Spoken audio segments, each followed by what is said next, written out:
Your neighbors are nice, huh? Chucky's finally got a kid his age to play with. He seems to have fun playing over there. Kind of like it, too. It's in here. Whoa. Well, it's nice being alone for a change. Mm-hmm. Ask your neighbor, is there a gun where your children play?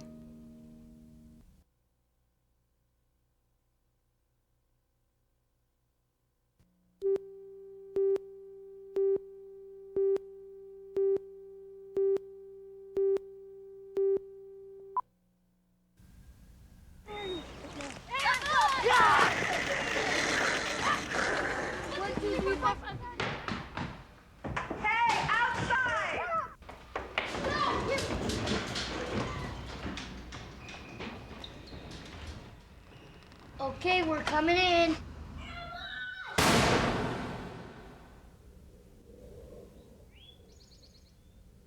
Ask your neighbor, is there a gun where your children play?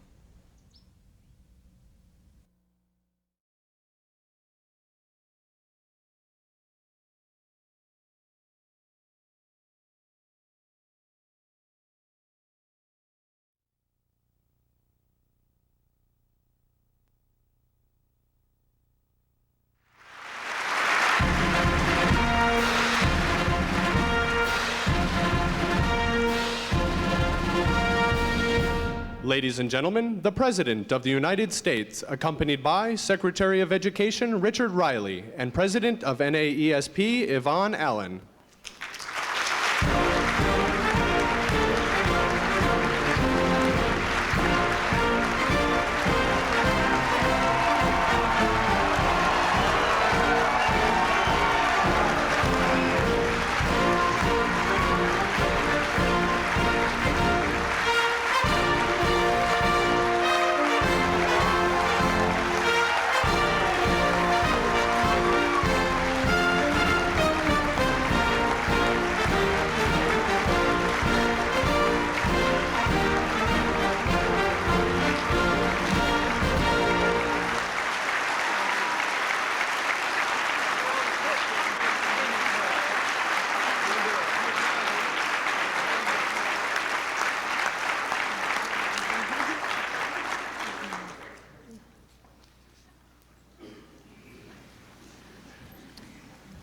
Good morning, and welcome to this special session.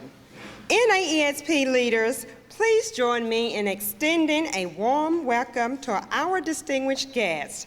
We are delighted to have you with us this morning.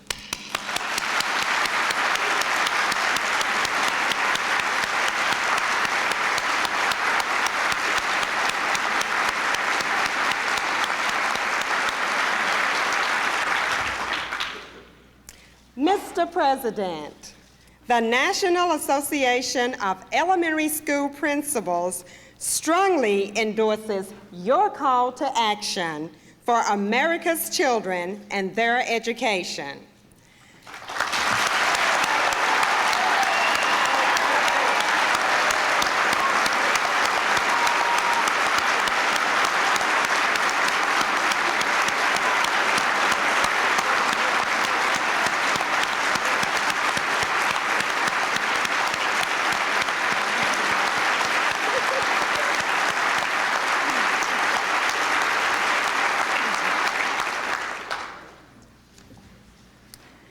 Now I am honored to introduce one of NAESP's long-standing friends, one who is America's senior advocate for education.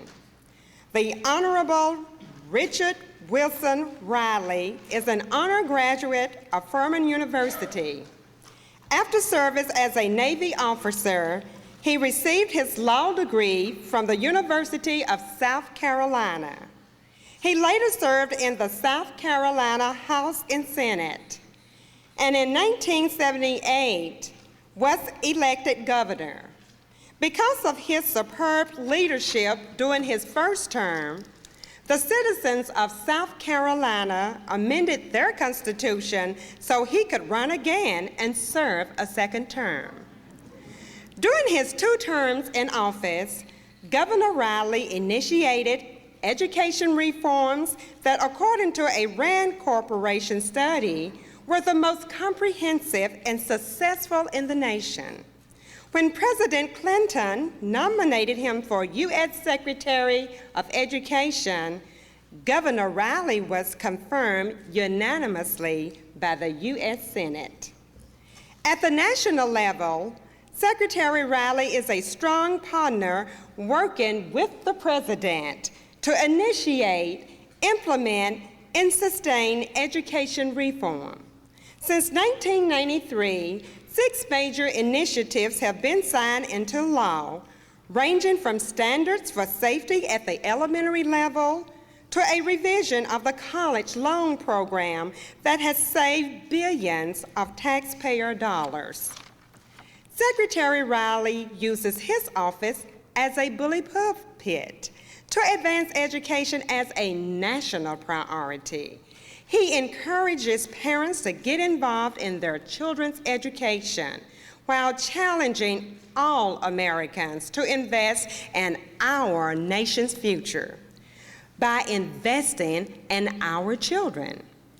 Friends and colleagues, please join me in welcoming the United States Secretary of Education, the Honorable Richard W. Riley.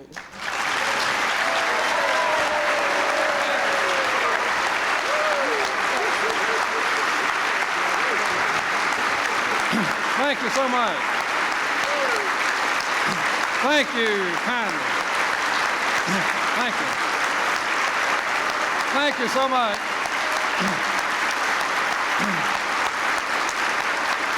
Thank you, Yvonne.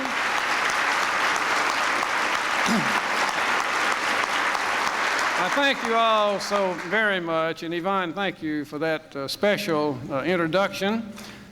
Your students, I know, in Whiteville, Tennessee, are lucky to have such a strong leader to lead their school, a blue ribbon school, I might add, in 1993. It's great to be here with Sam Sava and all of his people who are so cooperative and provide such grand leadership and networking with all of the elementary school principals and all other educators.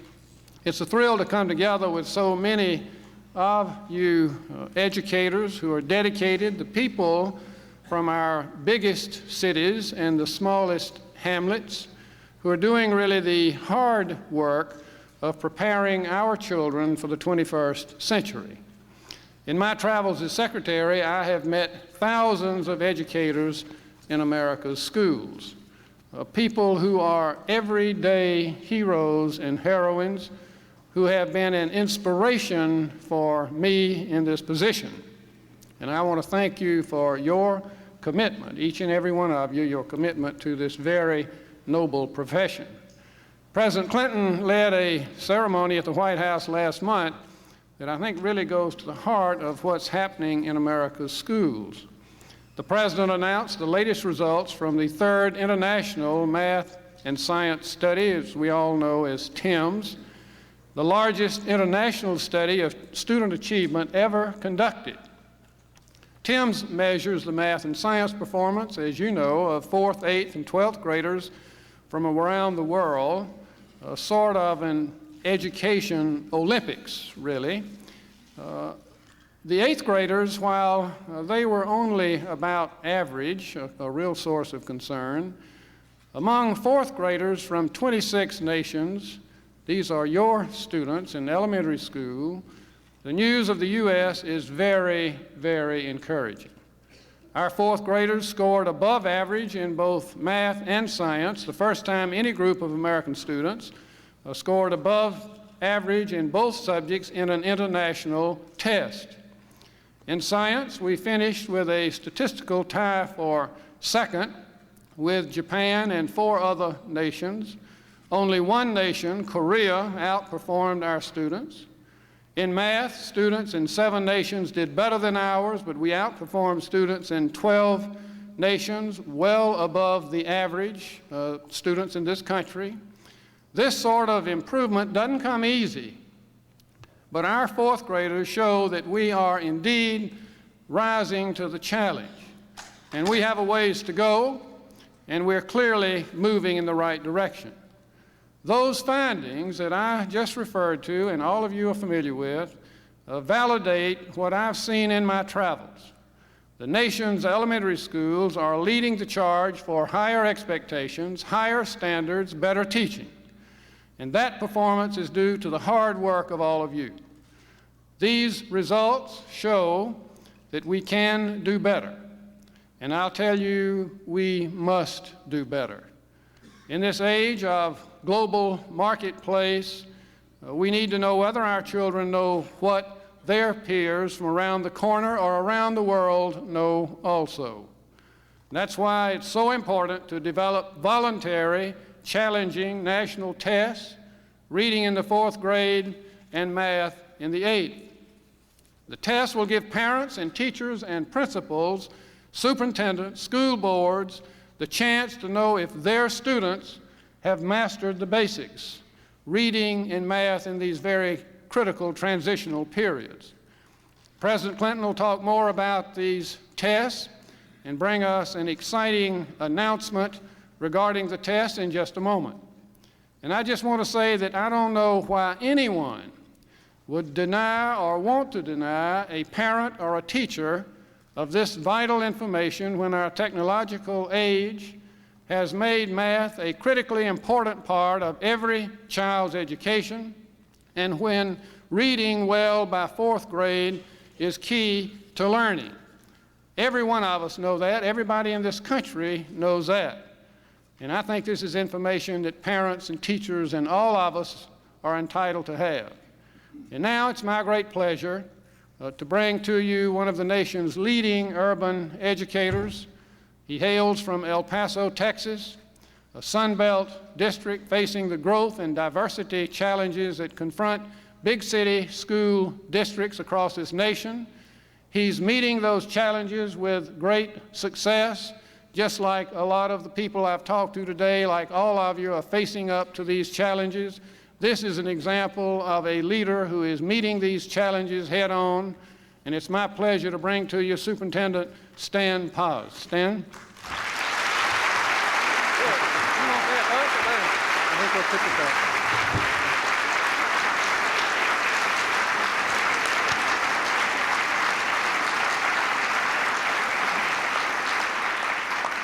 Thank you very much, and thank you very much for that very kind introduction, Secretary Riley. I am pleased and very honored to be here today with my colleagues from urban public school systems across the nation, teachers, school board members, superintendents, and principals. I am particularly proud today to represent the great city of El Paso and the Council of the Great City Schools. Fewer messages could be more important than the one that urban educators are sending to America today. We are committed to the highest standards of educational excellence for all urban school children, and we will not rest in our pursuit of that goal. Let the thought that urban children cannot achieve die with our presence here today.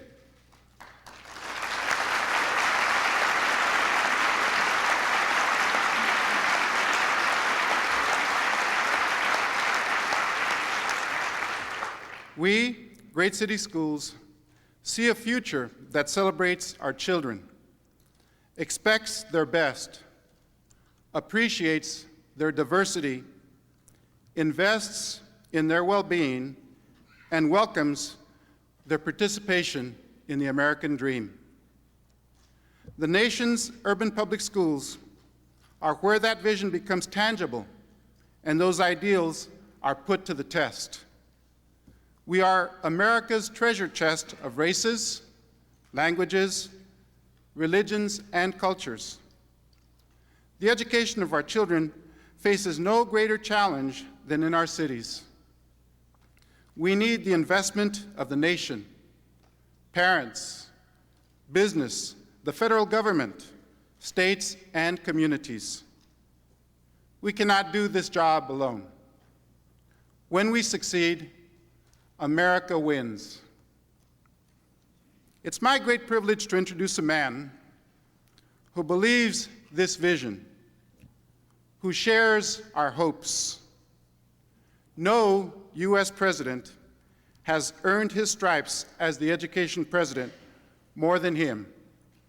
No president has tried to engage us in a conversation about our diversity and what it means more than him.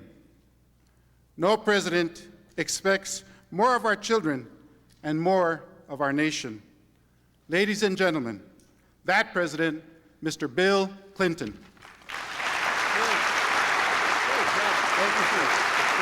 Great honor. Thank you very much. Thank you.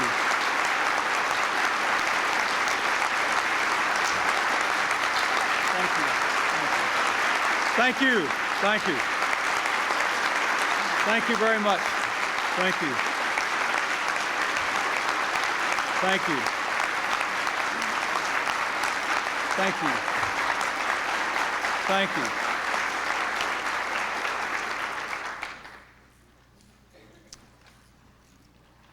Thank you very much, Superintendent Paz, President Allen, my longtime friend Sam Sava. Thank you, Secretary Riley. I believe the record will reflect when your tenure is over that you have done more for the children of America than any Secretary of Education who ever served, and I thank you.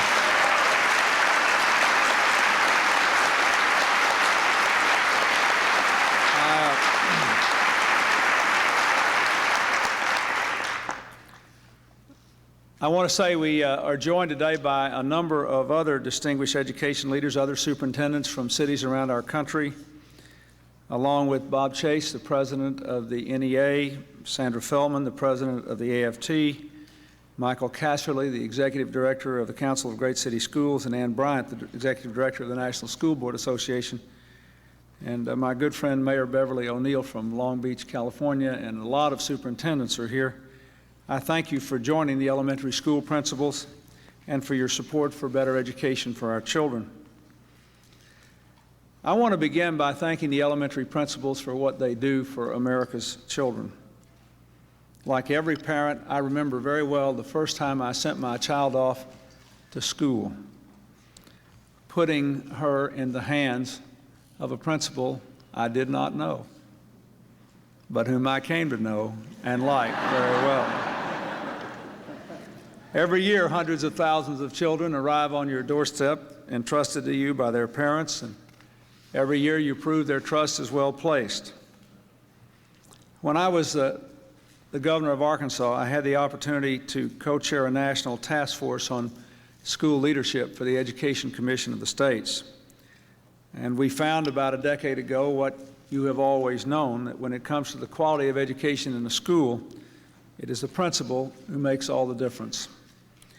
As school enrollments reach record levels, up to 54 million by the year 2006, and as we move into the 21st century's knowledge economy, where learning for a lifetime will be essential to success, your leadership will be more important than ever.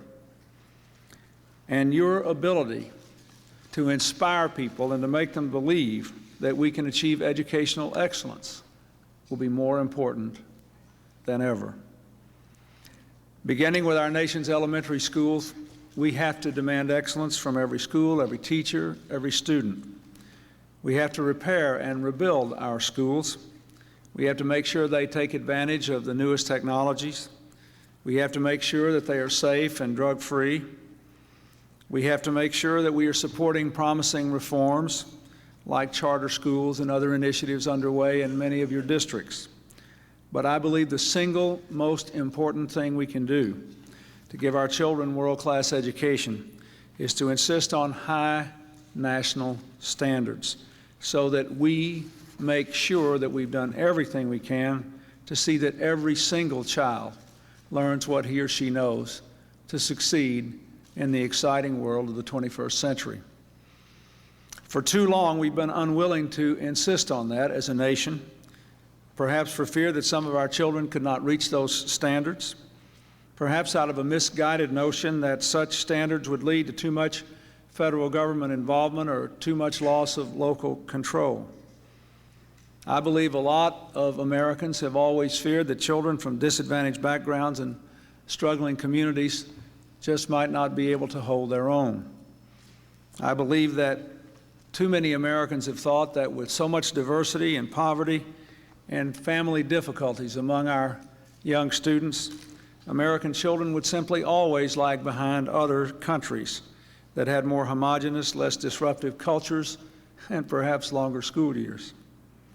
Still, for more than a decade now, at least since the issuance of a Nation at Risk report in 1983, and indeed going back some years before, Americans have been working hard, led by their educators and reform-minded public servants, to improve our schools, and it is making a difference. As Secretary Riley said last month, that we learned that our fears were wrong when America's fourth graders finished second only to Korea in science in the International Math and Science Test. They scored well above the average on the annual math test. 6 years earlier, our fourth graders had scored well below the international average. These tests, of course, are not of all of our fourth graders, but they are of a rather large and representative sample of them. And they tested enough of them to prove that we don't have to settle for second-class expectations or second-class goals for any of our children.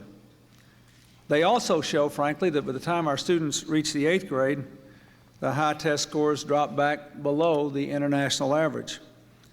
I think we all know that the problems our children face are aggravated in those middle school years when they move into adolescence, and that in many of our communities, the structure and organization of the middle school was more adequate to a previous time when a lot of those problems did not exist.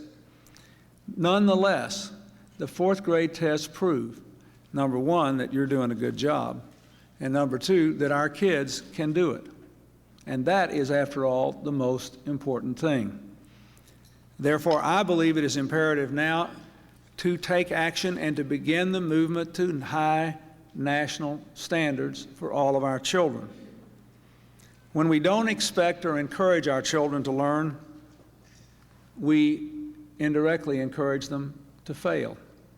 When we set high standards and when we insist on them, there's no end to what our kids can do.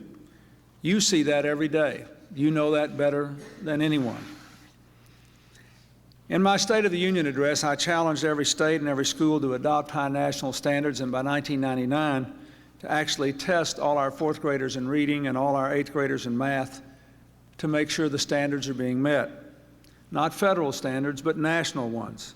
Standards that every child can meet in every city and state in America, and standards that every child must meet if we want every child to be able to live out his or her dreams. After all, national standards are defensible because reading is reading and math is math in Appalachia and in Alaska, and all points in between.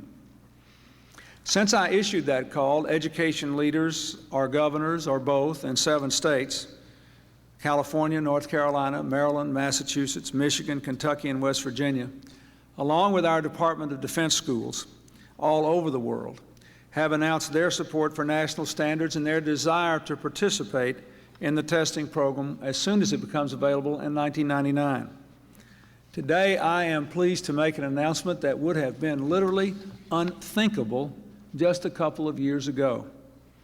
15 of our largest school districts, including schools in 6 of the 7 largest cities in the United States, have committed to meet these standards and to participate in the tests to measure the progress of their students against them.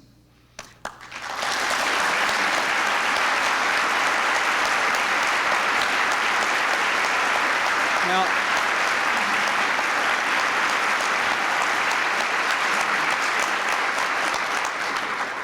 I don't know how much news this will be tonight on the news or tomorrow in the papers, but every one of us who's been involved in education, if I had told you 5 years ago that the leaders of the school districts in New York, Philadelphia, Atlanta, Broward County, Florida, Cincinnati, Detroit, Chicago, Houston, San Antonio, El Paso, Omaha, Los Angeles, Long Beach, Fresno, and Seattle, that the leaders of these school districts have asked that their students be held to and measured against the same standards in reading and math that we expect our children to meet to have a world-class education. No one would have believed that. Educators know this is an historic, astonishing, wonderful moment in American education, and I thank them for doing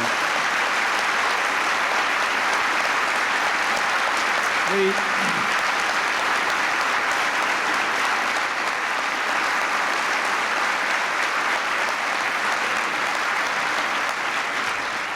This commitment means that 3.5 million more children, 1 out of every 14 public school children in America, will be held to these world-class education standards and the basics, and it means after the test is given, all of them will get better education because we'll all learn from the test results and keep working until we get the results we want in every one of those districts. I would like to ask the representatives of those 15 school districts who are here to stand up and be recognized. The superintendents, the teachers, the principals. Thank you very much.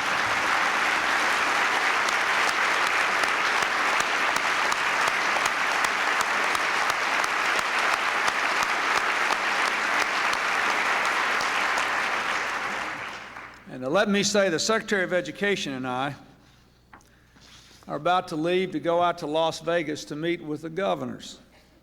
Now, if this event had gone on in 1979 or 1980 or 1983 or 1984, the governors would have been the first group out there.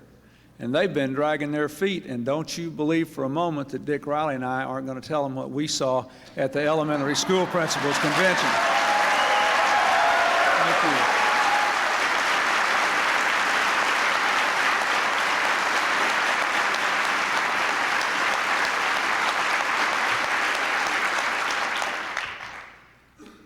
When we get these results, they ought to be incorporated into school and school district report cards so that parents and taxpayers can see how our kids are doing, but can also measure their progress. Keep in mind, you all know this, and we have to explain this to the citizens and the parents. These tests are not graded on the curve. If you make the highest grade in the class and it's not high enough, you don't know enough. If you make the lowest grade in the class and you're over the bar, you're at least qualified to do well in the world you will live in. It is very important that we get that message across to our people. We are measuring what is required to succeed in the world our children will live in. We in the national government will continue to do our part. The balanced budget agreement we reached with Congress that was voted for overwhelmingly in both houses by members of both parties takes Head Start the next step toward our goal of 1 million children. It will fund the technology literacy challenge to help us participate with the private sector in hooking up every classroom and library to the internet by the year 2000. It will help to fund America Reads, our program to get 1 million trained reading tutors available to give extra help to children who need it most to make sure that all of our 8-year-olds can read independently. I urge Congress to act to implement this program. All told, you should know that if this balanced budget agreement passes, the increase in education funding, federal support for education, will be the largest since 1965. It is a very impressive thing.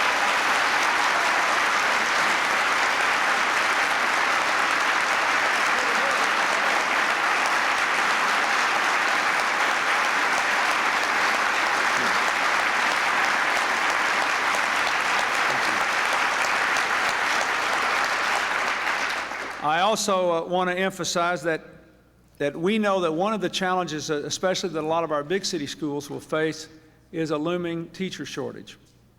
That we're going to have more students coming in and more teachers retiring. And just last week, I offered a new initiative to provide extra scholarship money, a model on the Federal Health Service Corps, where we pay for medical school costs for doctors who will go out to underserved areas to pay for the education cost of young people who will agree to teach for 3 years in areas that are especially challenging. And I hope Congress will pass that as well.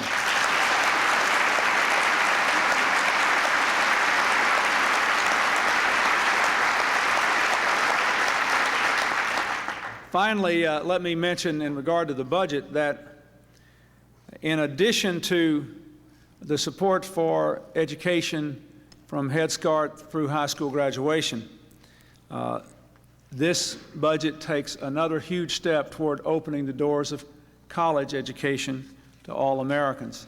The agreement provided for a tax credit for the first 2 years of college that would be sufficient to virtually guarantee universal access, at least to community college, for every high school graduate in the United States and for every adult who needs to go back to school.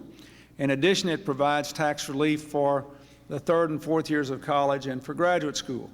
And that's what we're working on now in these budget negotiations. The agreement provided for that. The tax plan that the Republicans released a couple of days ago falls far short of the commitment in the agreement. Now, let me say again, I believe we should have a tax cut. We can afford it and still balance the budget because the budget is now going to finish this year over 80% below what it was when I took office. We've already done over 80% of the work in balancing the budget.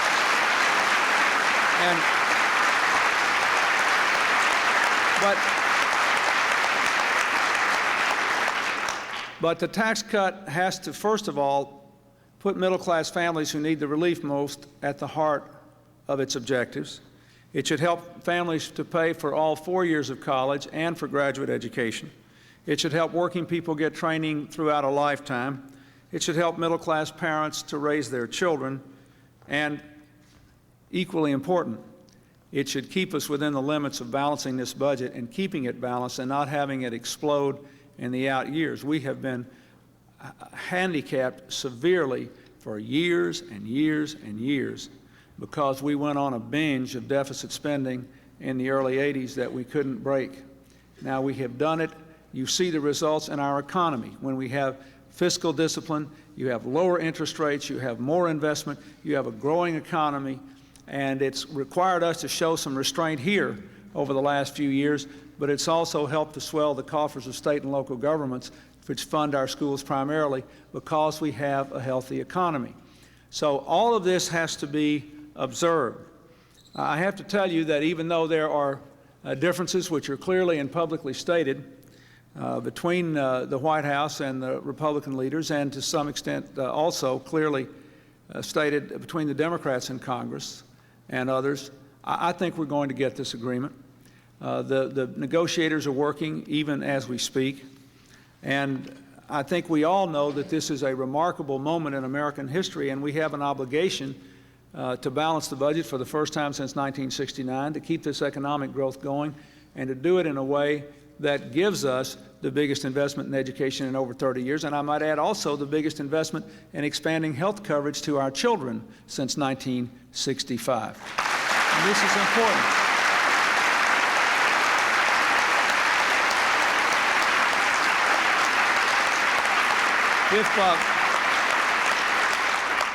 That will also help you do your jobs better.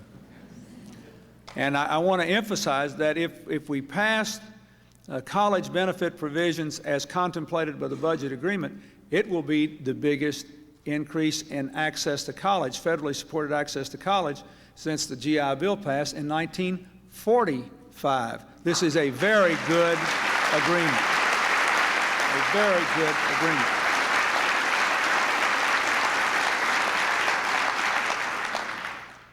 So this is a day that we celebrate these 15 school districts stepping forward, representing so many of our children, putting the lie to the notion that our children can't meet the highest standards because they're from immigrant families or because they're from poor families or because they live in difficult circumstances. We can all make excuses till the cows come home, but in the end, these kids have to get up and live their lives, and we've got to give them a chance to live their lives in the best way possible. And we have done that. We celebrate that.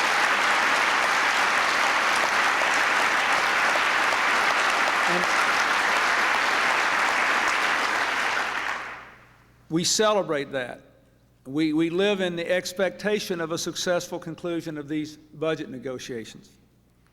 But the thing I want to close with is that when you go back to your school, I want you to know that I know that you are leading the fight for the future of our children. More than anybody else, you have to have the conviction that every child can learn to high standards. You have to have the conviction that your teachers can do what they have to do. You have to have the convictions that you can establish the alliances with your parents and your communities that you have to establish. You have to believe that if you demand high standards and have high expectations, that our kids can meet them. You have to believe that we actually can succeed in giving our children the tools they need to make the most of their own lives and to keep our country the great beacon of hope and freedom and opportunity in the 21st century. Pearl Buck once said that if our American way of life fails the child, it fails us all. It follows that if our American way of life supports, ennobles, lifts up our children, it does that for all of us. That is what you do, and I am very grateful. Thank you, and God bless you.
Thank you, Mr. President. We are honored that you and Secretary Riley has joined us this morning. We applaud your leadership and bold actions you are taking on behalf of America's children, and we thank you.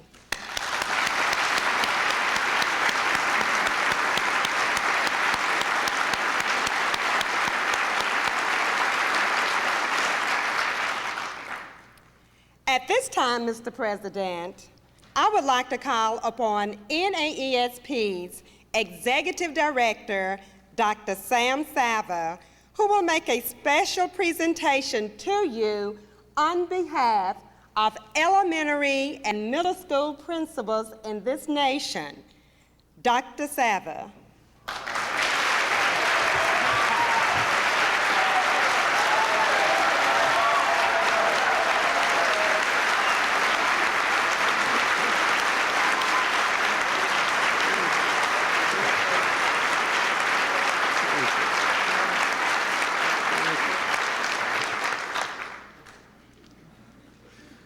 Well, Mr. President, you could see how we feel about your actions. And we just want you again to know, Mr. President, that we have already seen positive things happening in our schools because of your actions, and especially for our children that come from economically deprived environments that need all of this support, not just from you and the Secretary, but from all of us. And we will join with our colleagues from the great cities to make things happen. So we salute you.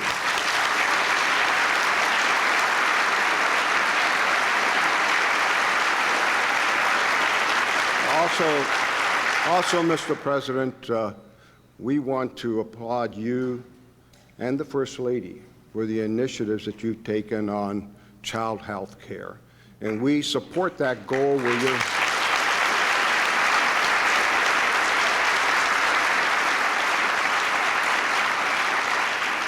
And we support your goal We join with you when you say by the year 2000, we'd like to have at least 90% of our 2-year-olds properly immunized. We will help you on that, Mr. President.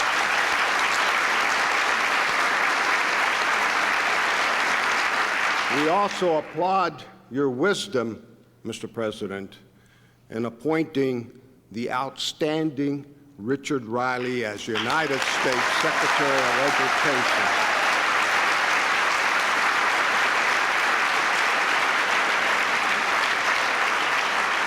And finally, Mr. President, our feelings today were expressed a few years ago by a young middle-level student with a severe handicap who lives in Tilton, New Hampshire.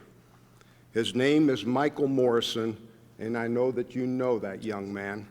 But for my colleagues here, I'd like to tell you something about this young man. Michael heard the president speak during his first campaign for the presidency. After hearing the president, this young handicapped youngster, speaking on the heart, like elementary and middle school students do, said, and I quote, "I believe this man will make sure that every kid, even kids like me, have the best education. He will be the real education president," end of quote. Mr. President, you are the real education president.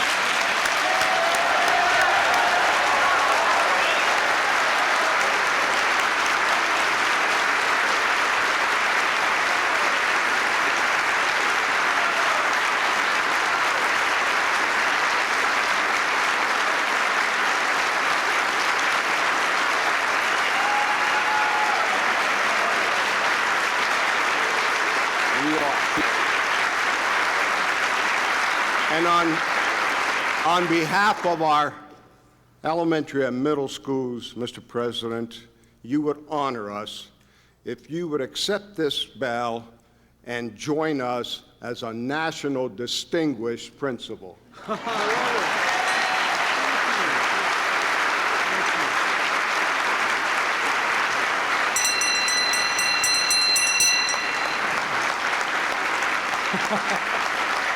Thank you. Thank you. Thank you. Well, I may use this in unconventional ways. Thank you very much, Sam. This means more to me than you know. The young man you mentioned, Michael Morrison, is a wheelchair-bound young man raised by a single mother who became my friend on that cold November Tuesday in 1992 when it was really cold in New Hampshire. Michael Morrison got up to go to the polls to work for me, and his car was broken down, his family car. His mother couldn't take him. And so he wheeled his wheelchair alongside an icy highway for more than 2 miles to reach the polling place. He is now a college honor student. Don't ever forget what you do makes a difference. Thank you, and God bless you.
I have an important message for Americans who care about education, and especially for the millions of adults in this country who don't have a high school diploma. The GED test, sponsored by the American Council on Education, ensures that it's never too late to earn that diploma, a credential valued by employers and colleges all across our nation. For information on the GED test, call 1-800-62-MY-GED. Invest in America's future and your own.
We know that cocaine is a very active vasoconstrictive substance, so what it does is it tends to constrict blood vessels and thereby reduce blood flow. It also does it inside the fetus so that blood flow is affected to various organs of the fetus, including the brain, heart, kidneys, and that so that it has a tremendous effect on the fetus. It also tends to induce labor so that those babies tend to be born prematurely.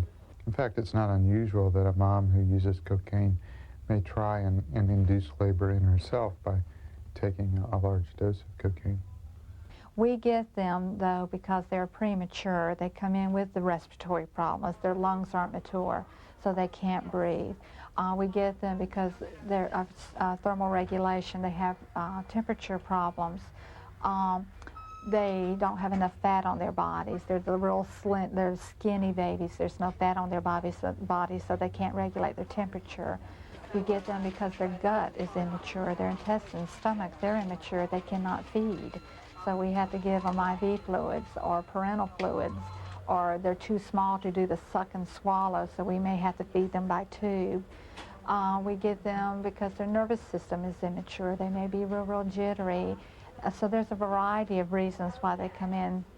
A lot of times with your premature babies, you can't tell if they're drug exposed. We know because maybe of the history, but if we did not know, if I were to walk in and see a premature baby, I would not be able to tell you that this baby was drug exposed or not. What we're talking about is the kids that are basically have come through the whole thing with an intact brain, generally good health, but have some of the behavioral and other problems. And there is a lot of bright hope that with really good, thoughtful programs early on, that those kids can be turned around and do just fine. So I think if we try to look above our own stereotypes and above our own prejudices and just, encourage them the best you can, then I think they've got great potential. Nobody says they can't be Rhodes Scholars just because they had a slow start in life.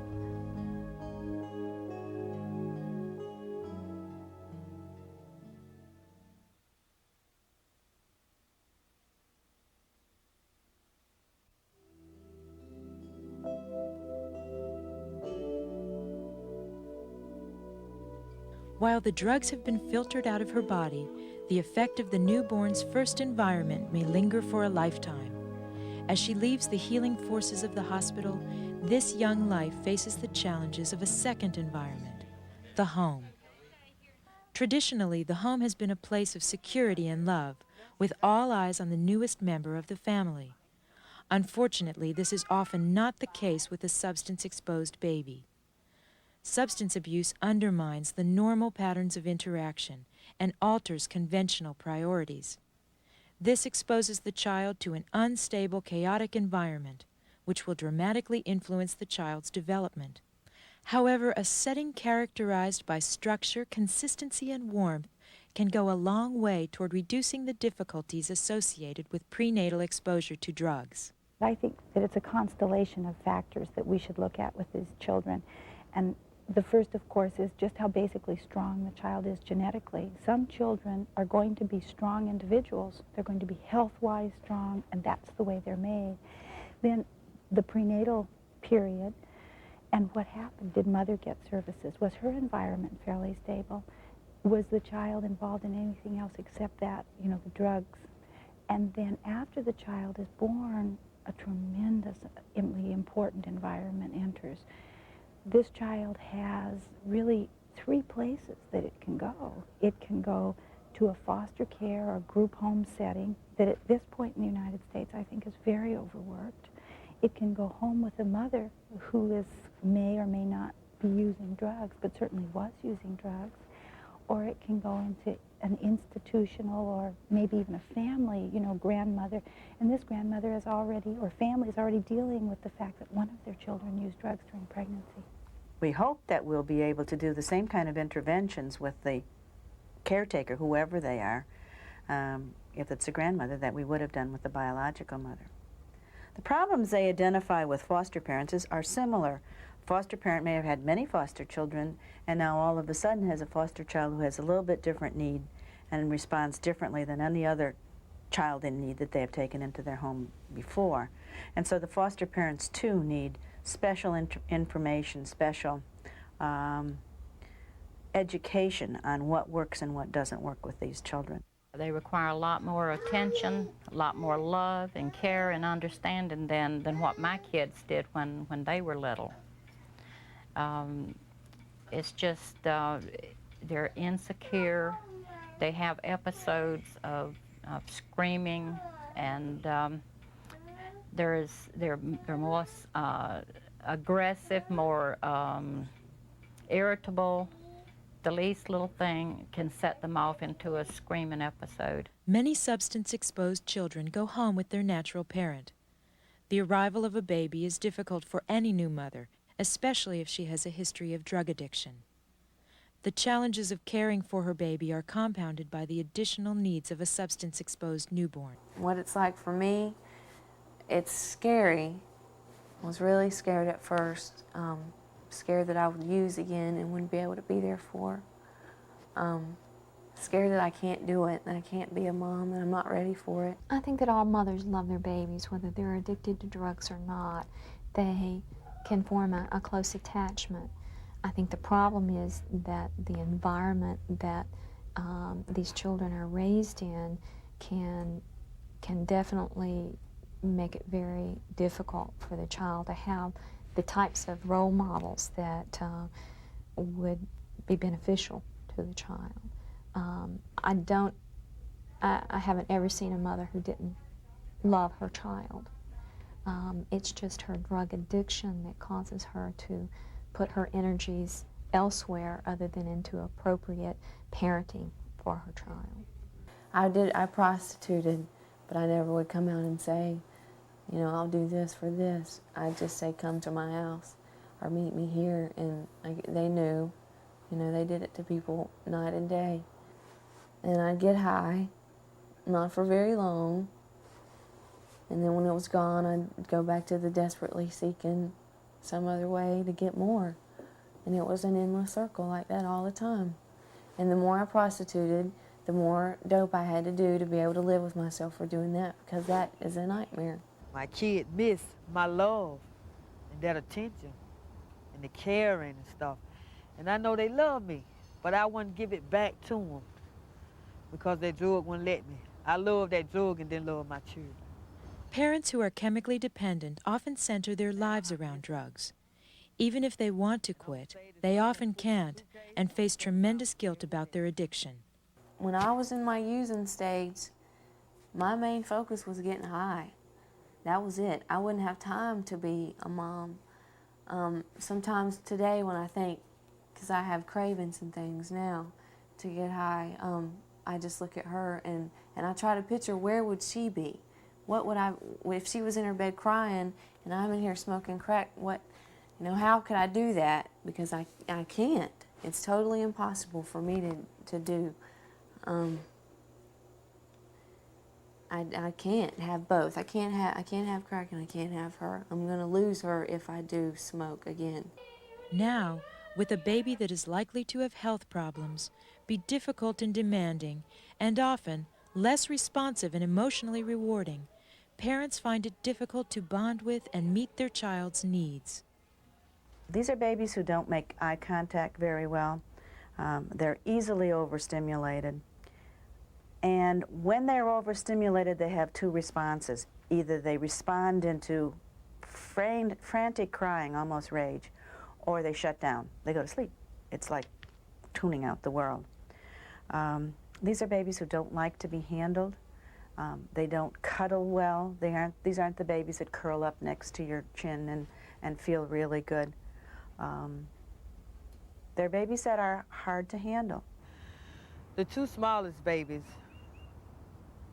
it was like the time when they wake up at night, I'd be so knocked out I wouldn't hear them. And my stepmother, she'd come in there and wake me up, you know, and I used to get mad. You know, I used to get real mad. I probably cussed, you know, but what I can say for what I know now, it's not good to do drugs pregnant or after you have that baby. It's not healthy for neither one of you. Strangely enough, sometimes a home that doesn't look cosmetically so good, if there is a lot of interaction between the child and the caregiver, if there is a lot of receptivity to your the baby's clues and the mother's clues, it might really be a good growth-promoting home. Conversely, you could have a home that's in a very wealthy neighborhood that is very sterile, where the people are not reading each other's clues, where they're not paying attention to each other. That may not be a growth-promoting home. Whether children come from wealthy, middle-class, or low-income neighborhoods, are raised in white, Hispanic, or African-American homes, or are cared for by foster parents, family members, or the natural parents, all children are products of their environments. There are factors within all of these environments that can have a positive or a negative influence on children as they grow older. Drug use, parenting skills, and neighborhood safety all affect a child's level of security and ability to bond. Consequently, children who feel insecure and have difficulty forming attachments are developmentally at risk, physically, intellectually, socially, and emotionally.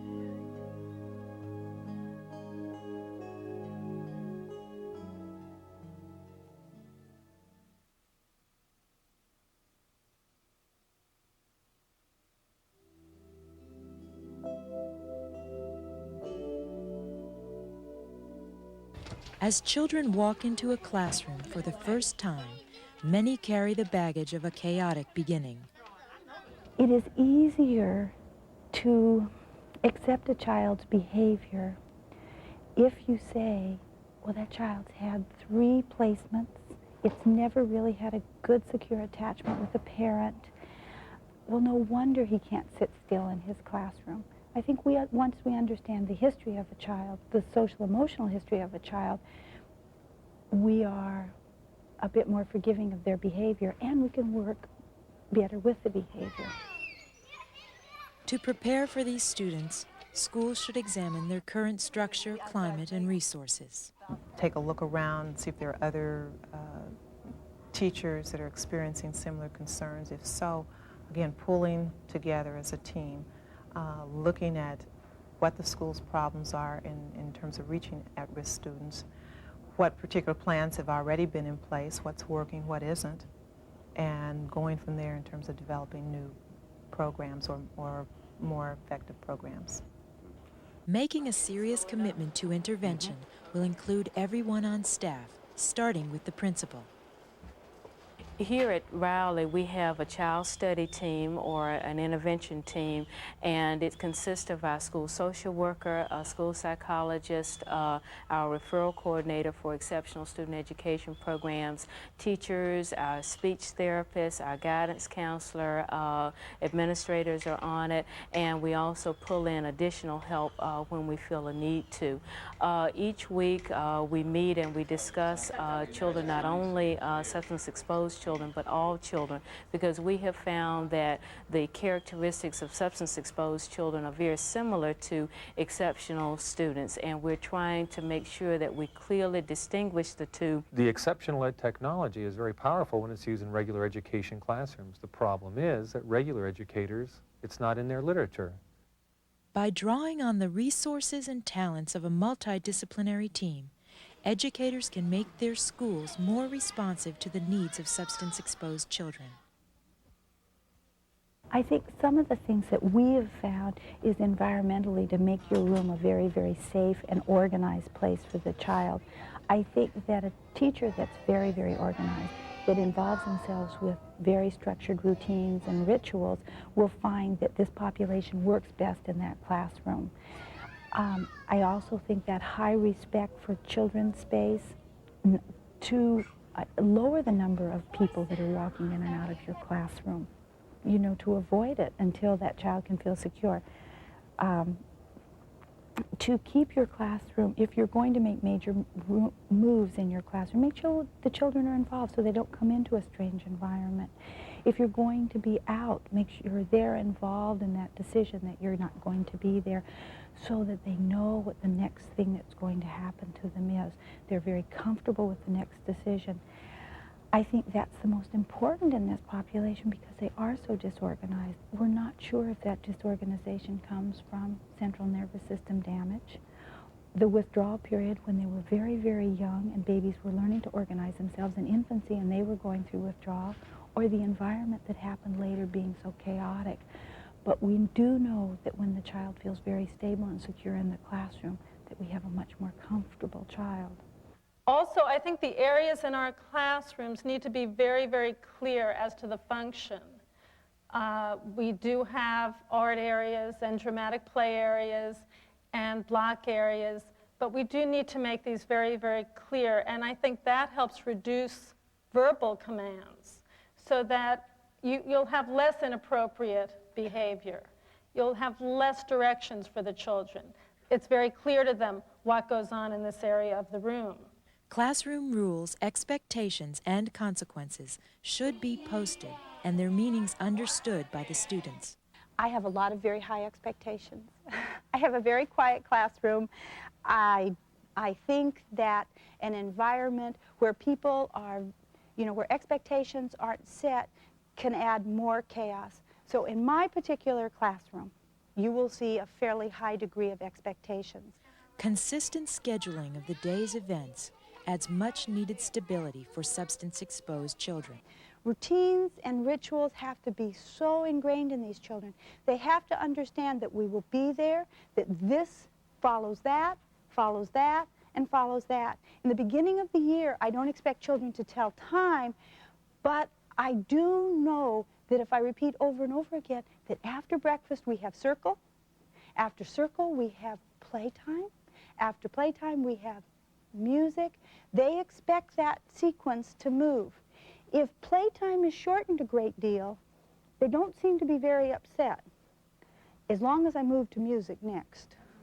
We took the day and we broke it up into chunks. There was a schedule on the wall, and we called those chunks components. So there's a number of components in the day, and we made a sheet with icons of all the components of the day. The kids call them tickets, and so that's kind of what we call them now, is tickets. And each ticket has a space, a blank space next to the icon.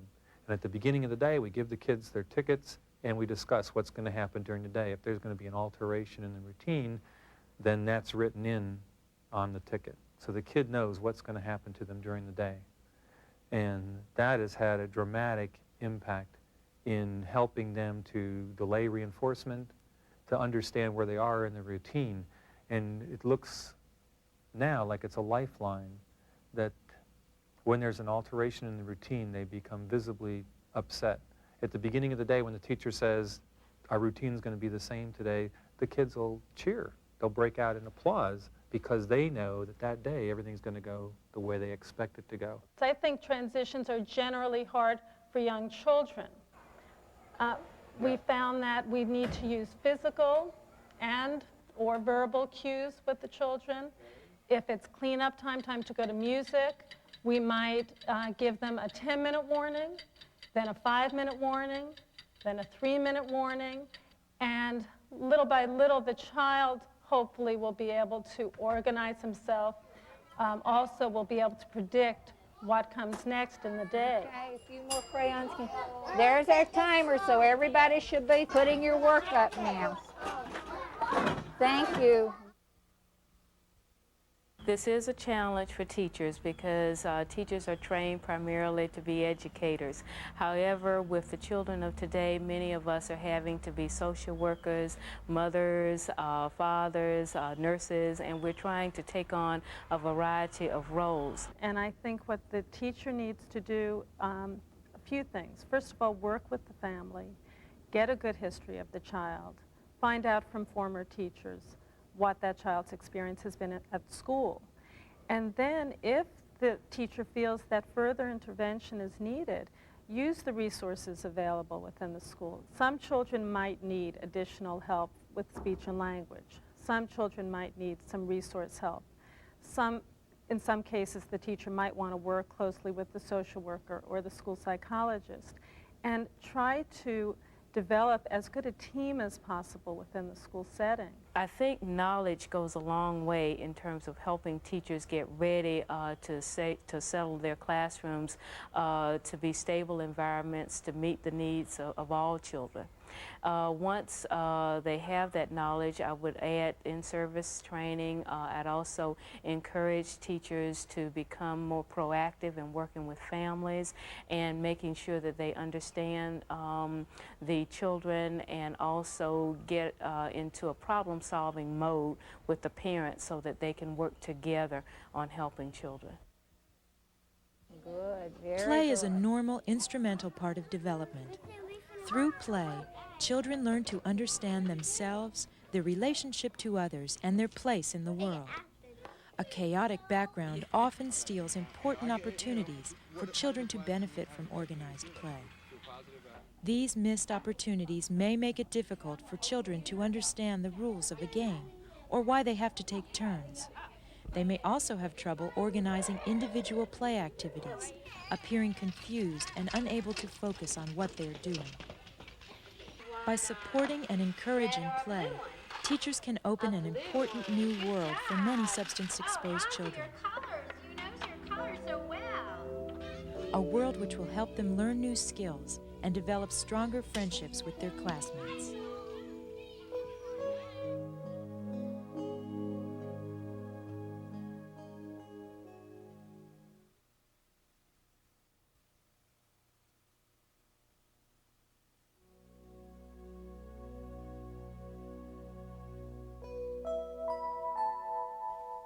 High-risk children have always been in the classroom.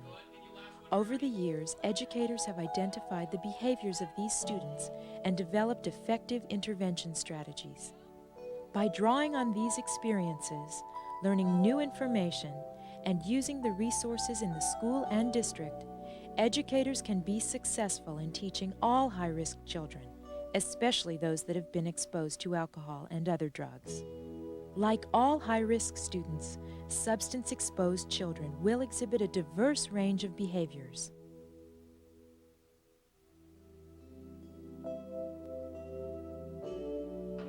As young children move through space and manipulate objects in their environment, they learn about themselves and their world. Many factors influence the development of motor and spatial behavior in children. Inadequate care in the prenatal and early stages of life may cause children to have fine and gross motor delays.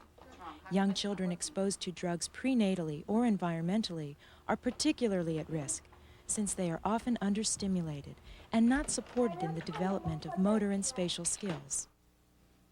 Some of these delays are fairly obvious. Children may trip when walking.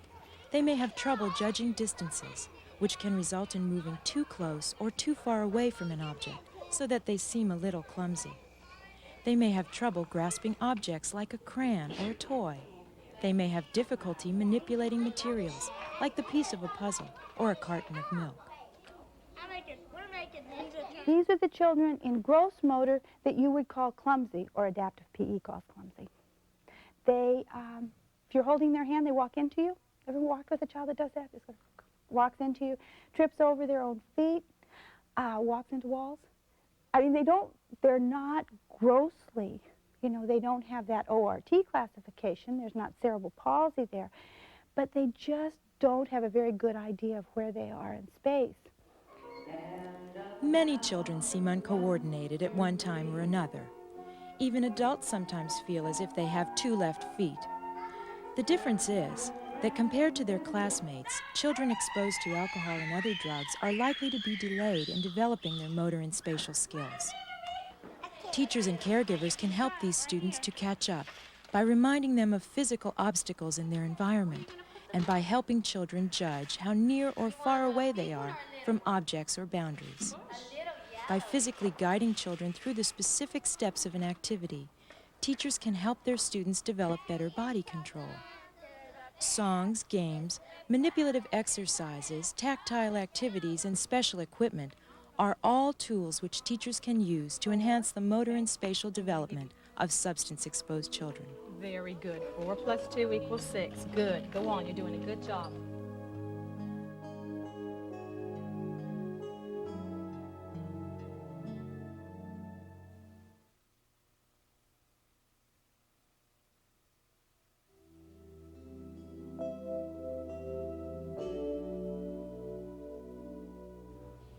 Read what we have.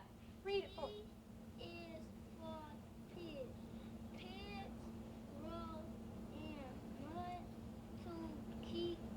Very good. Language is a highly complex function, which develops as a result of the interaction of cognitive, motor, and social skills. Children who were not read to, did not have access to books, or were not supported in learning new words, are likely to have a slow start in language development. Have you been talking on the phone? When you feed a baby, they suck for a while and then they stop and then they suck again. And it's a pattern, it's a rhythm that takes place. And if you watch a mother and or a caretaker and a baby doing this together, you'll see that when the baby pauses, inevitably the caretaker does something. They jiggle the bottle, or they pat the baby, or they stroke the baby's cheek, or they do something. It's a dance that develops. It's sort of like the baby says something and the mama says something, and the baby says something and the mama says something. And we say they're waltzing. We say they're dancing with each other. And when they have been doing, when they do developmental tests on these children as they grow up, they're finding that although some of these children test out normal or low normal in all of the developmental scales that we commonly use, that they frequently are very low, or if they bottom out on anything, it's in language development or sometimes in the fine motor movements. And one of the theories is they don't do well in language because they don't have this, they never learn this suck-pause response. As teachers assess the language needs of their students, key areas of concern are delays in expressive and receptive language, prolonged infantile articulation or baby talk, Where? Truck. So where is truck? difficulty in understanding directions, and an inability to verbalize needs, wants, and fears. Talk to me. Substance-exposed children also have difficulty choosing the words to match what they want to say. Use your words. Tell me, what do you want to do? What do you want to do? Ah, you don't want to bite me. Their resulting frustration may lead to shouting, stomping, or other inappropriate and aggressive communication behaviors. Such barriers to effective communication may cause children to remain passive observers rather than active participants in classroom activities. Anything else? Oh, I like the way you're raising your hand. I'm calling on the ones that are raising their hand. Teachers can help children develop good language and communication skills by making direct eye contact with the student and gently guiding the child's gaze to her own. Are you eating eggs and grits too? Yeah? Good. Okay, let's look at this. Let's look to see what we've done. That's right, 6, right. Once accomplished, That's right. the teacher can use words the student check it to make sure understands to that's give correct. step-by-step instructions and gradually increase the complexity of Okay, why is that directions. 6? Use your Unifix cube. Show me what you did to get 6. By repeatedly reminding students to say what they want, instead of pointing or shaking their heads yes or no, teachers can help students to interact more effectively with others. Also, teachers who model good language and communication skills provide the student with actual visual cues. This makes it much easier for a student to understand what the teacher expects. Right there on the table. Do you need to move some stuff off the table?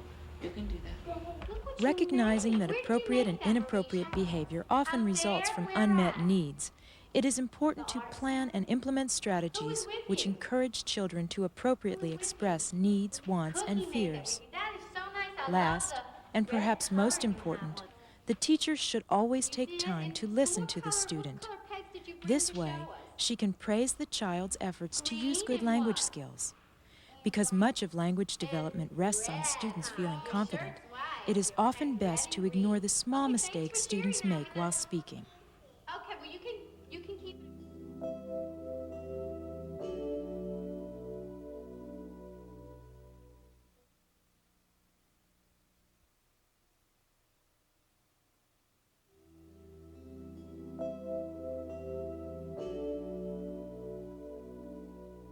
This is the Porky the Pig, yes. And Porky the Pig wants to add. He wants to teach you how to add. We've already started adding. Let's see if we can add now. Okay? Who'd like to come and do this first problem and add it for me? Okay? Frederick, would you like to come up here? Learning occurs in a developmental framework. It is an ongoing process in which the child constantly organizes and reorganizes experiences within a continuum of stages. While children have an unending potential for learning, the ability to perceive and explore the environment may be delayed in a child who has been prenatally exposed to drugs. When you're trying to instruct them, they don't remember things the way you would expect kids to remember. For instance, one of the activities kindergarten kids have is there's 4 pictures and you paste them down on a piece of paper in order. So one picture will have a kid with a glass and a carton of milk, and the next picture he's pouring it, and then he's drinking it, and then there's an empty glass and he's satisfied. These kids will put them together anyway. In fact, in talking to these kids, they had a lot of characteristics of people who get labeled autistic. They don't remember things in linear time order. They remember them in order of importance. So they will tell you the most important. So when you say what happened first, first to them means what was the most important thing out of the elements. So they will remember the most important thing, and then in descending orders of importance. So like if they saw somebody get hit and start bleeding, they'd say, there was blood. And we were going, then we went to the door, and as you listen to it, you say, well, it doesn't make any sense. There's no linear conception to it, and that's exactly right. Well, in terms of education, education is a linear activity. You put in a little bit of foundation and you build on it. Well, if the kid doesn't understand that letter recognition is going to end up with word recognition because they don't have any concept of linear time, then there's no payoff to learn your alphabet. There's no payoff to do anything. Children who are easily distracted by sounds, movements, or people may be showing signs of cognitive delays. The ability to concentrate and visually scan words and pictures may also be impaired. Many high-risk children have trouble with problem solving, become frustrated, and, in turn, give up on challenges quicker than their classmates. Substance-exposed children sometimes seem to achieve a task one day and then forget the skill the next. This sporadic mastery of skills contributes to their frustration with learning. They sometimes feel unsafe when their routine has been changed and may withdraw from an activity. To help students with cognitive development, the teacher should limit classroom interruptions and outside distractions as much as possible. It is also important to protect the child from too much or too little stimulation. A consistent daily routine and structure will provide substance-exposed children with security and comfort while helping to regulate the amount of stimulation they will experience in the classroom. If there are changes, children handle them best when teachers alert and prepare students for visitors and schedule alterations, especially events such as fire drills. High-risk children may have trouble understanding sequence and the order of events. The teacher can help develop the concept of linear time by teaching the child to take one step at a time, talking through each task step and asking the child to process these steps. Then what did we do? Okay, come on, you're going to have to teach us. Show me what you did. The teacher can also use other children to model the completion of tasks while the targeted children observe. And, as always, the teacher should praise the child throughout the process as well as at the outcome. 4. Very good. So we can say that 3 plus 1 equals 4. Right, Eric? Is that correct? 3 plus 1 equals 4?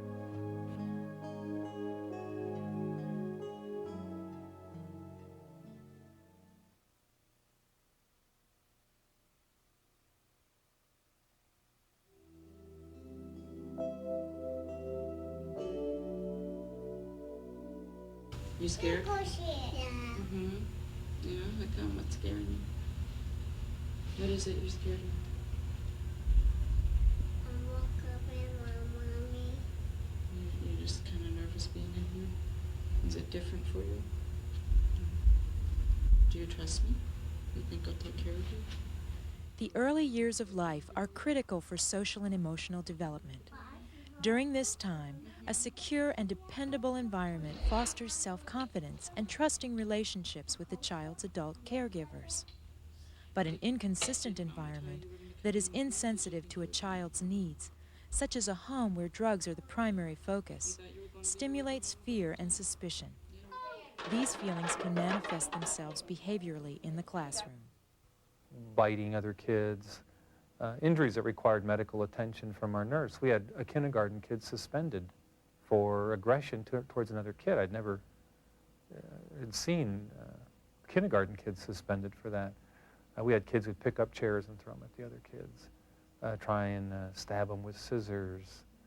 When probably the other thing that we noticed the most was a total lack of social understanding or social control. When it was playtime, you know, we used to call it free time, but now it's structured play activities, and they brought out different things to play with.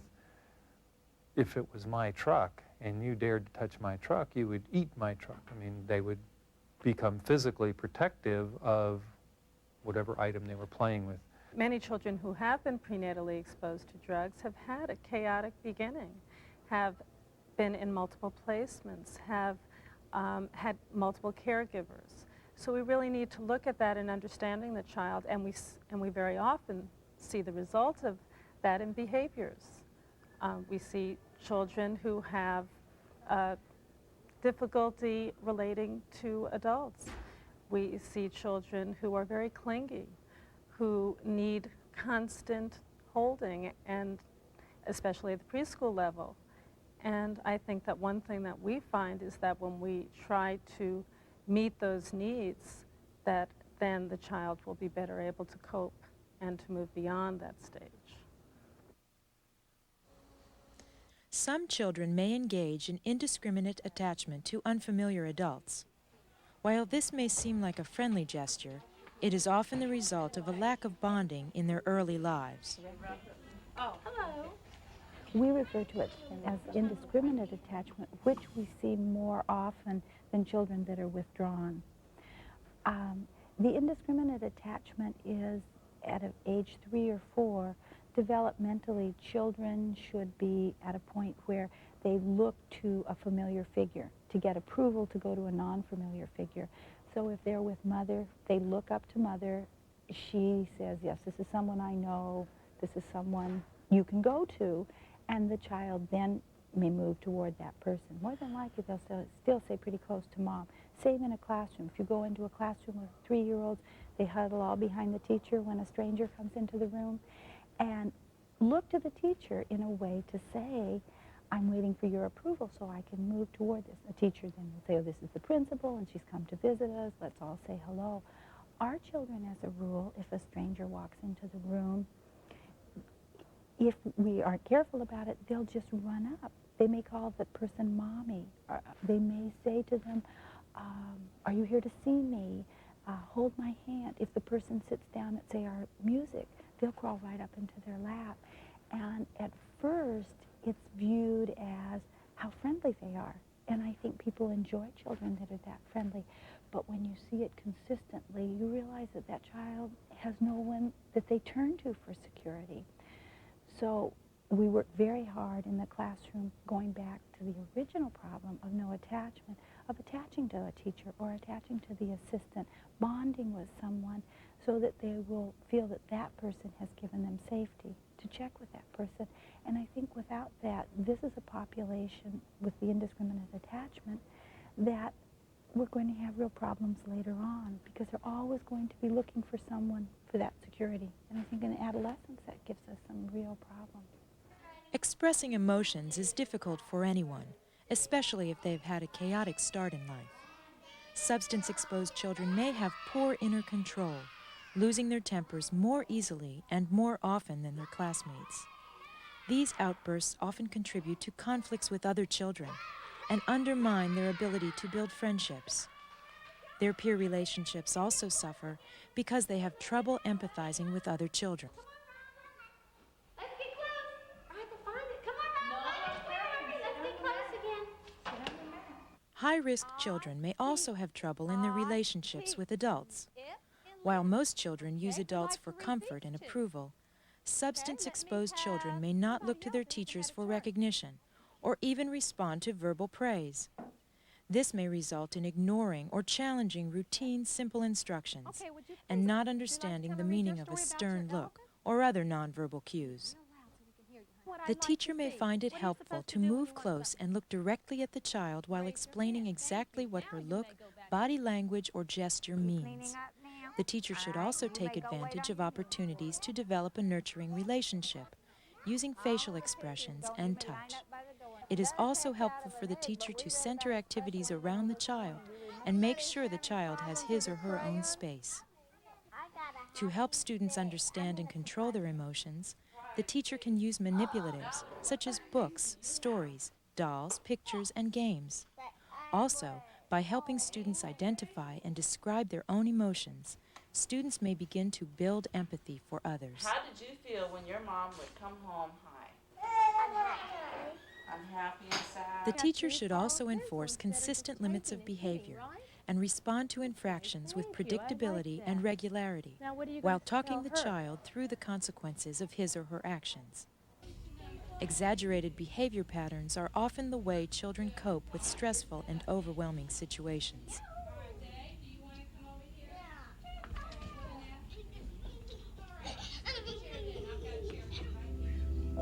By establishing a responsive, nurturing classroom, teachers can build self-esteem and create a safe environment, one that is conducive to learning and teaches the skills necessary for positive, healthy development.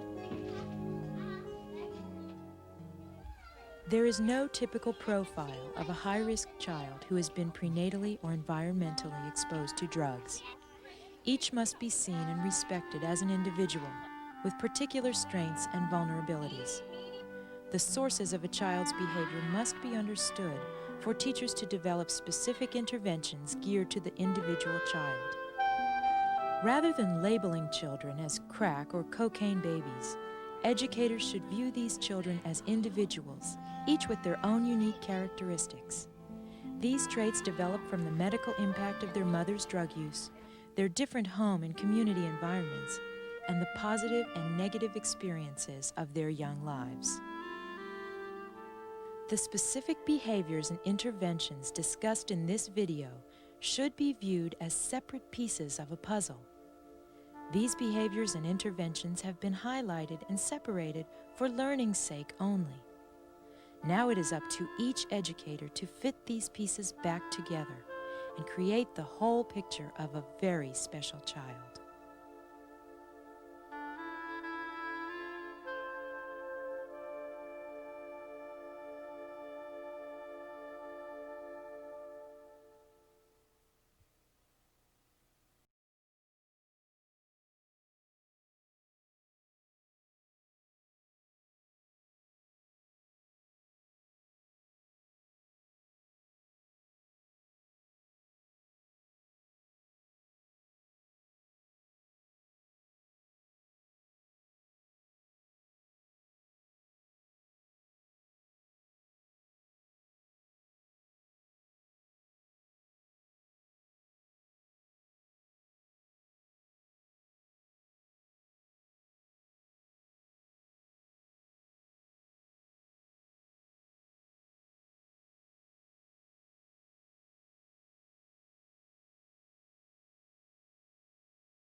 I'm Dick Riley, Secretary of Education, and one of the national goals for education challenges us to achieve safe, disciplined, and drug-free schools by the year 2000.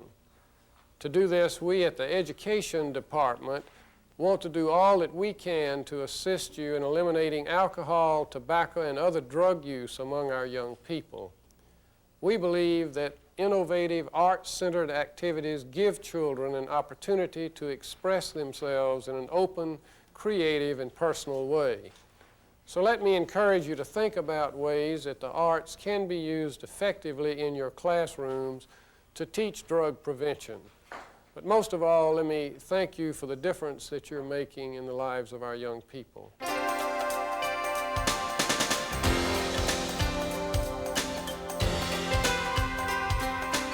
The arts are an excellent way to teach prevention.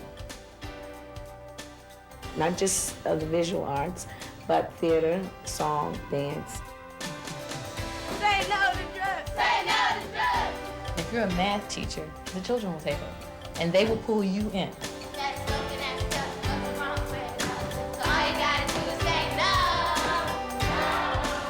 no. You don't do drugs, drugs do you. If you're unable to control your own body, you cannot control the world around you, and you cannot reach those goals that you have, whatever they may be. Blue and yellows and purple and yellows. When they get the message visually through the arts, it's going to click. Because my mission in life is to stay drug-free.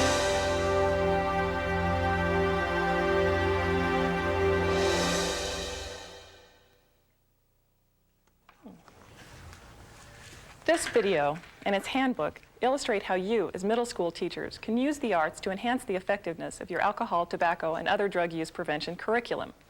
The video introduces you to how arts activities can be successfully implemented, while the handbook provides detailed lesson plans and teaching tips. You will see that you can use the arts to teach prevention in whatever subject you teach, ensuring that the prevention message is conveyed across the curriculum. The arts have been an effective tool for the teachers in this video, and they can also work for you. You might also think about letting yourself go a little bit. Use your body, be able to feel the pain.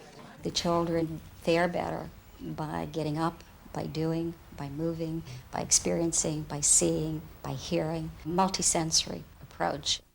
Each tray has some magazines, some glue of 2 different kinds, markers, string. It's really very non-threatening. It's very inexpensive, and everything is very well laid out.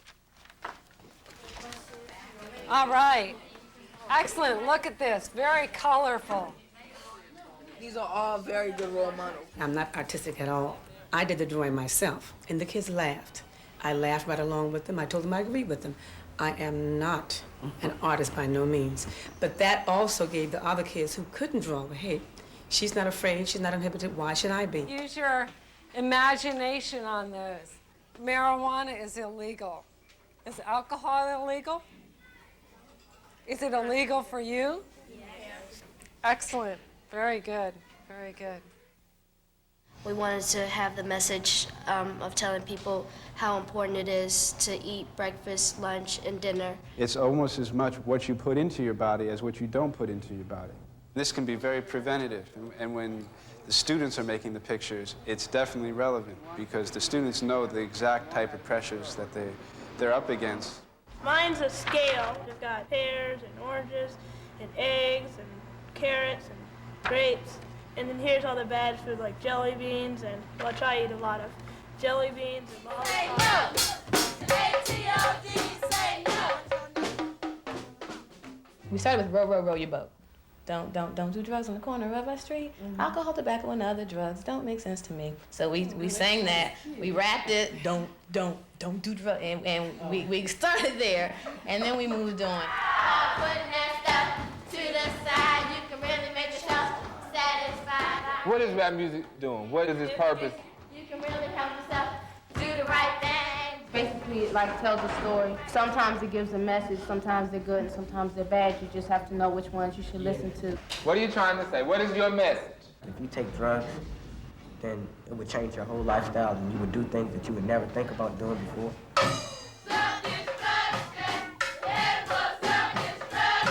We have done the rap, and that's something that I feel works very well with children. They get a chance not only to express themselves musically, to show their talent, but I think sometimes, too, they get a chance to express their culture. And at this point in time, that's very important to them. And I hate it when someone dies and get all caked up for a silly piece of weed by chump. It doesn't make you a big man. When you present it in a way that's, like more hip with the times that we're living in, people listen more.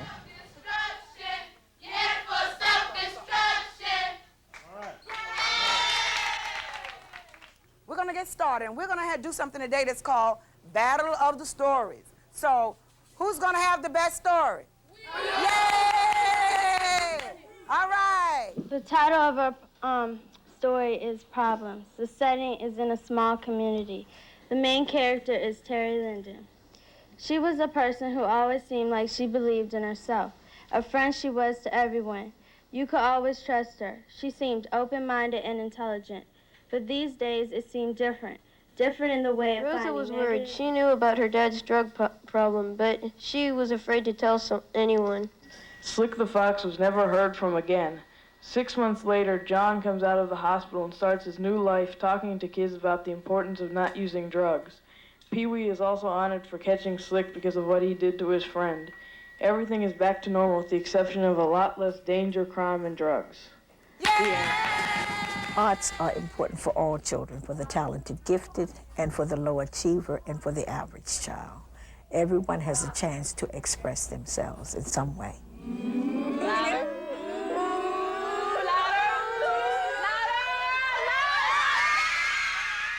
You're coming from playing a basketball game, and you meet up with one of your friends, and he's carrying a can of gasoline. And so what do you think he's going to do? Mow the lawn, maybe put in someone's car. But he has other things on his mind. What do you think he's going to do with the gasoline? Sniff it. He's going to try to convince you to join him in sniffing that gasoline. Right now, the middle school students are under a lot of peer pressure. You know what? Guess what? We could play the ABC game. You guys know how to play it? No. Wow. Okay. You have to name a city or a state. Okay? And you go in ABC order. The first one that misses it has to drink. Okay? Drink what? Vodka, you stupid peasant. They have a hard time saying no. No means that you're copping out, you're not being my true friend, or you're being a squeal, and they don't like that. I don't really want to. Drink it, come on. Drink it, chicken. We need to teach them to be assertive. And being assertive doesn't mean being aggressive. It just means looking someone in the eye and telling them no. Well, I'm not drinking it. Even though they are role-playing and they're saying what you shouldn't do and what's the right way, as you listen, you also hear problems that some of them might have, and it gives the teacher the opportunity. We can get together and say, I think they might be having a problem. Remember, they haven't told us, but just through this role-playing or the skit, you pick it up and you might say, you might just hug them walking down the hall, something going on. Can we give you a little help? What's wrong, Mother Goose? Okay, dear, you'll never believe what they did to my nursery rhymes.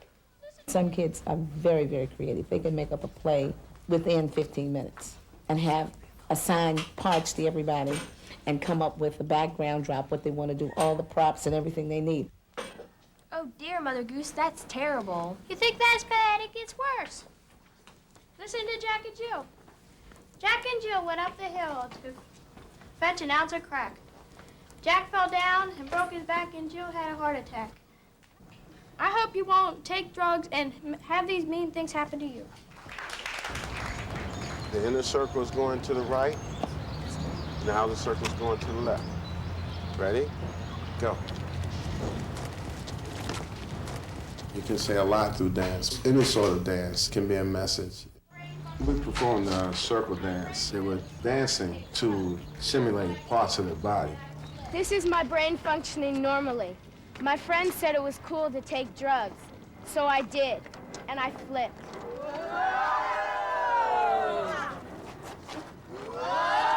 It's a chance to express oneself.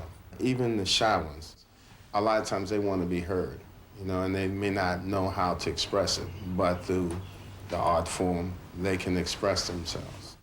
I'm inside my lungs. They were working very fine until I started to smoke. They were having fun at the same time they were receiving a message. Now, my lungs are collapsing. I am very sick, and I may die.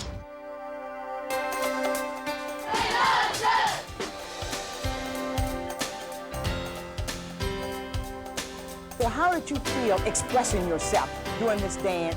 It felt real good because, like Siobhan said, when you get in the circle, it feel like you the only one saying that the drugs, but then when everybody else start doing it, it's like you're not by yourself. How did you really feel about that? I feel good. Did you feel I feel good? good because you can do things without drugs to make you feel good. If you don't teach kids about drugs and what they can do, then they won't know. And sometimes kids think, well, if I don't know, it won't hurt me. Kids like art, and it's better than reading it because some kids can't read, but they can maybe understand it better by looking at the art.